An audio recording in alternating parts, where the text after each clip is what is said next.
What are we doing, Avery? We're doing a math problem and we're seeing how far it would go. So on the 0 one, it went this far. And on the, what the, Just one block? one block and then 2 blocks right here. So how many blocks are in your bag?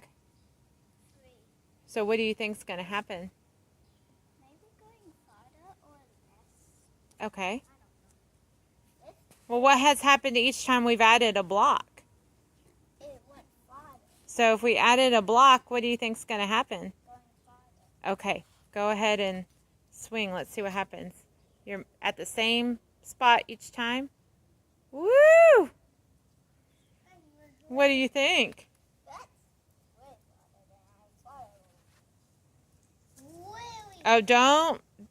Remember, you just let it go. Don't push it. That way we have the same force happening each time. Toes lined up on your line. Shadow lined up on the wall. Ooh. I'm going to go mark it.